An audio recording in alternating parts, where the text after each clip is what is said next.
This is the Hidden Killers Podcast with Tony Bruschi and continuing coverage of the case against Bryan Kohberger.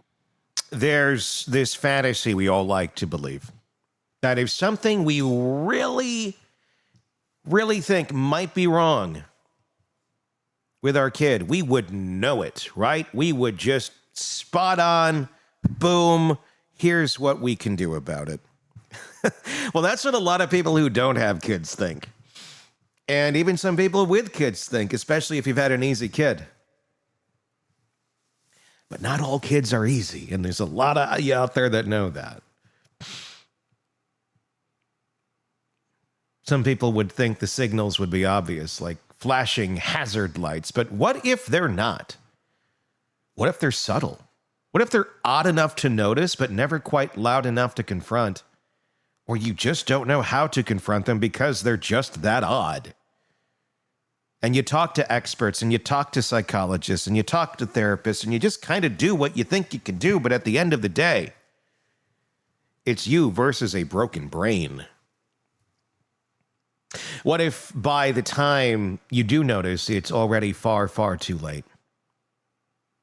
That's the reality we're staring down in the wake of Bryan Kohberger, a guy from a so-called normal family, and from, by all understanding, they were a kid raised with structure, with siblings, with middle-class opportunities, no obvious trauma, no glaring abuse, just off.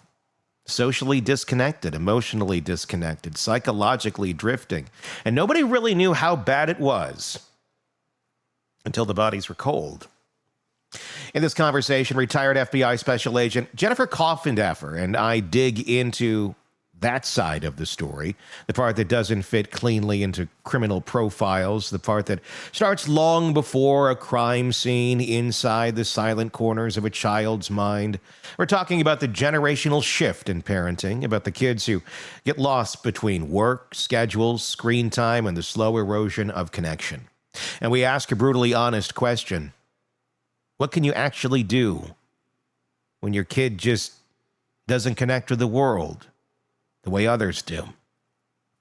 This isn't about blaming parents. It's not about making villains out of middle-class families who worked their asses off to give their kids a good life. It's about the painful truth that sometimes it's not enough. Because sometimes even when you do everything right, it still goes terribly, irreversibly wrong. We'll talk about that emotional split, that sense of disassociation so many mass murderers seem to carry from a young age. The warmth they want, but can't absorb. The connection they crave, but can't sustain. The family's trying desperately to reach them.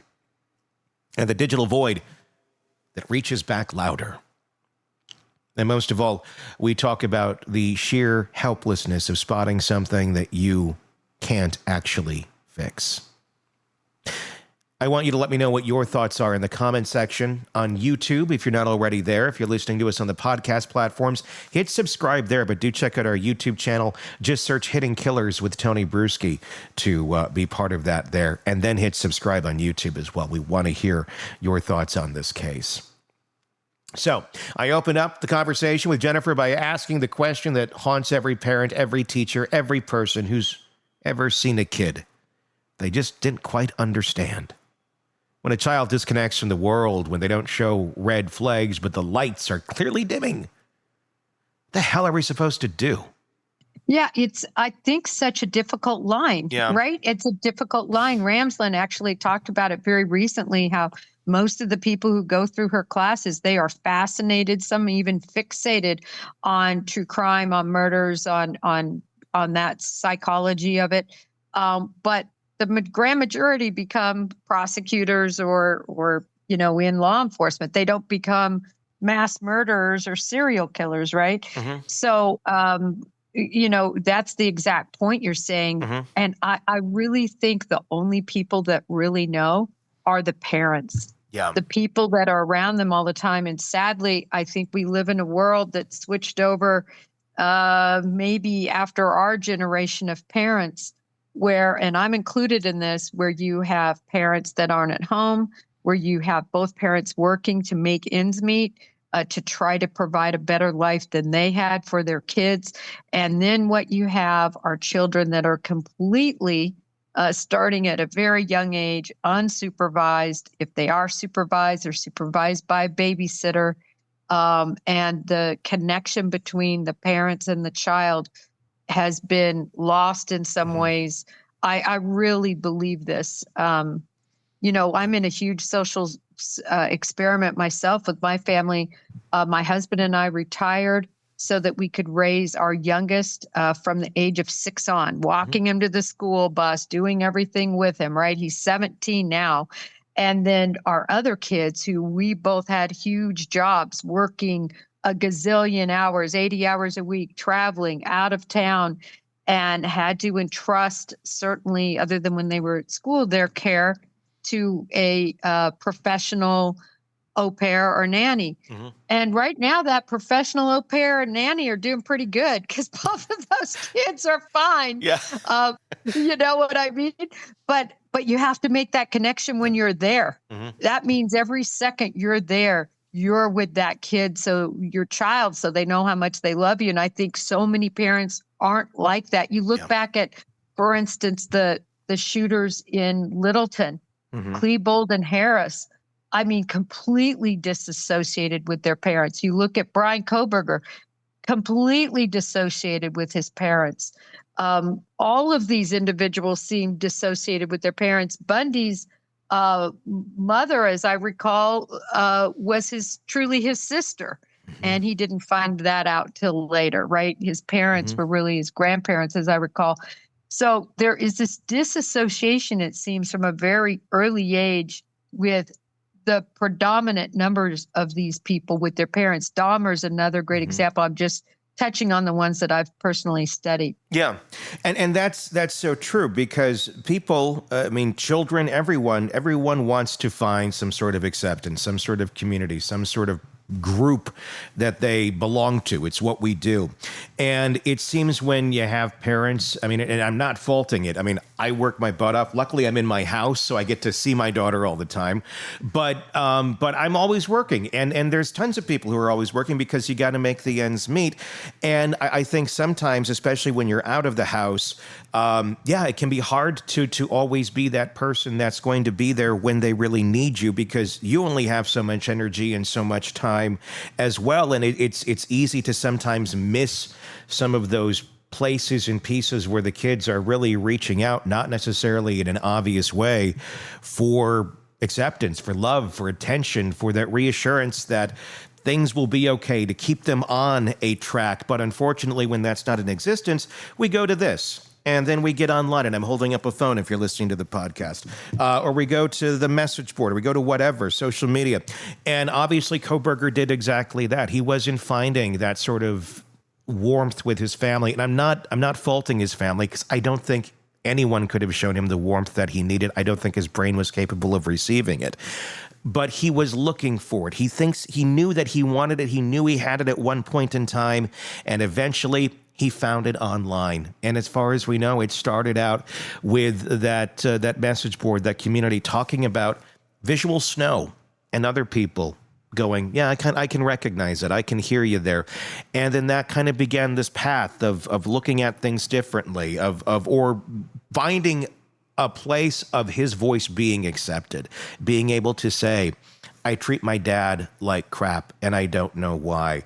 I feel like people are in meat suits, and all the things that he wrote about, just dehumanizing basically everyone around him. I don't think it was necessarily because he wanted to be evil, but that's how his mind worked. That's how he saw people from a very, very young age, and nobody knew it until eventually we look back at message boards 10 years later. People need to get in front of this. Parents need to get in front of this. But I don't know how on earth we change any of that. You'd have to rewire parents or start teaching kids from a very young age, hey, when you get to be parents, you got to be looking out for this in your kids. I don't know how we get there. Yeah. And you know what? I like your point you're bringing up about when you look at many of the other siblings that were siblings of mass murderers and, serial killers, they're all normal. From a standpoint of they're not going out and doing those types of crimes. So your point is well received. I think that's just how he was wired. I really believe the people that are this evil and this psychotic, they are wired that way. So it doesn't matter if they had the perfect, what in their eyes would have been the perfect world or not.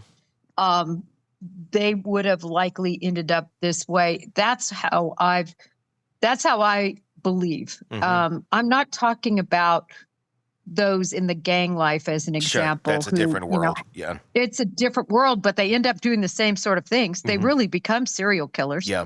They kill all the time in all sorts of different instances. They don't care. They have no empathy for life. So they also become serial killers, but I think they are made. These guys who come from, quote unquote, a pretty normal background with no red flags, their siblings are doing great. The normal issues you have, right? But, I know his parents went through a couple bankruptcies. His dad was, I think, worked not in the janitorial side, but in the mechanical side at a school. But, great middle-class family from all accounts that didn't mistreat him in any way. And look at what happened. So I agree with you. It's deep-rooted and nothing you can probably ever spy. Well, and the thing is, what kind of resources exist for parents like this? And you have a kid, you got other kids, and everybody seems happy and healthy, and you're raising your son the same way. And that's just the assumption I'm making here. And he's just off, and there seems to be nothing you can do to fix or change this. Yes, there's psychologists. Yes, there's therapists. Very limited if you don't have a lot of money. And if you do, even then, still can be a bit limiting on what's out there in terms of an overall overarching, this is how we're going to function as a whole, as a society, to help you get where you need to go. It's very kind of one-off. Okay, for this 1 hour a week, we're going to talk over here and hope this is going to fix everything. That seems to not work very well with some of these minds. And as a parent, you don't have a lot of resources or anything you can do if you have a kid that has these sort of issues, other than, well, let's try and get them help. But quite often, you're just kind of got your hands tied and hope to God that the kid doesn't go do something horrible while under your watch. Yeah, it's such a low percentage, as we've discussed, people who commit these types of crimes. Can it be spotted? I'm not really sure, because I think there's a lot of people who show dissociative and psychotic and narcissistic, and nothing's done with them, though. That's the thing. I think it's easy to be spotted. I don't think spotting is the problem. It's admitting there's a problem, I think, is the biggest problem in society. I could walk through a store today and probably go boom, boom, boom, boom, boom, and probably have a pretty high batting average. But at the end of the day, when you go and talk to those folks, what percentage even recognize there's a problem? What percentage, if they do recognize a problem, have any sort of solution or direction to get a problem?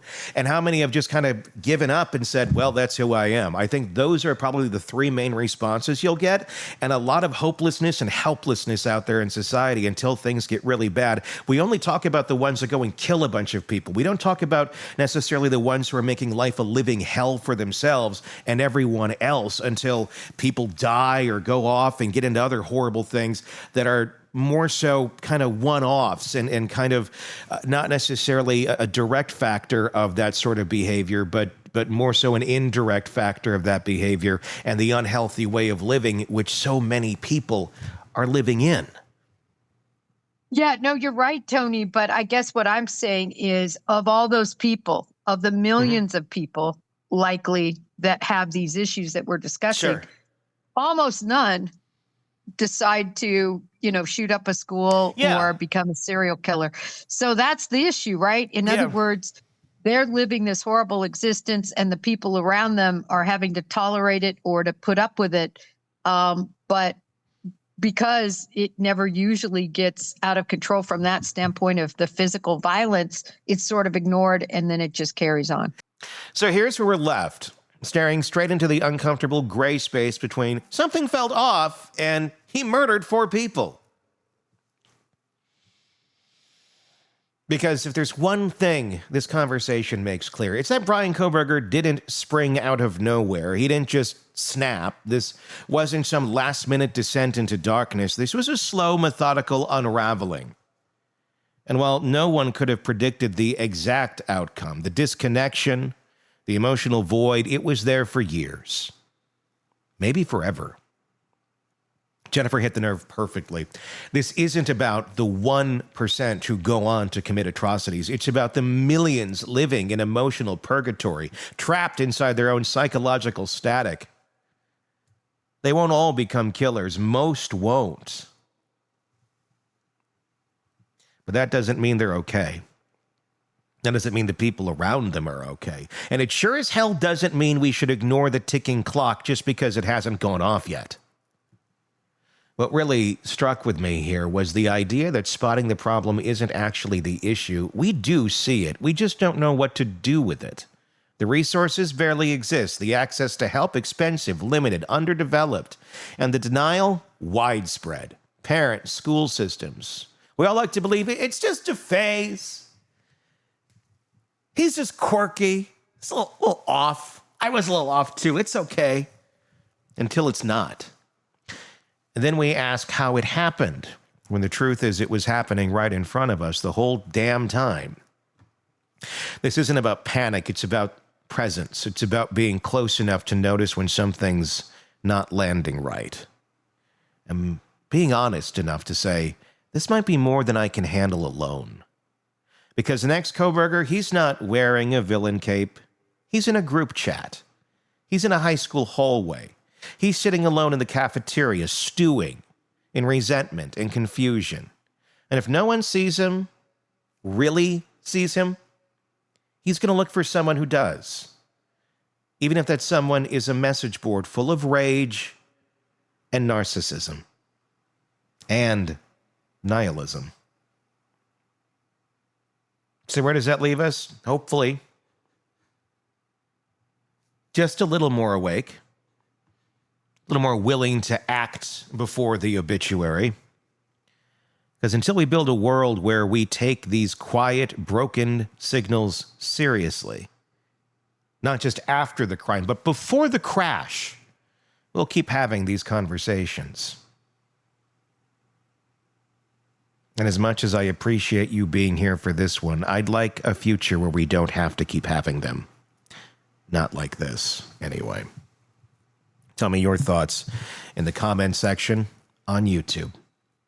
If you're listening to us on iHeart, on Apple Podcasts, on Spotify, wherever it may be sure to press subscribe there as well. We even have a premium channel on Apple Podcasts, True Crime Today Premium Plus, where you can get access to all of our episodes before they're released to the public. You get them in advance. Same thing on YouTube. We got a very similar program for you right there. So wherever you like to get your stuff, it's two different ones, but you can get access to things in advance and ad-free when you sign up to be premium members of the show, either on YouTube or on Apple Podcasts. So do check that out. At the very least, hit subscribe.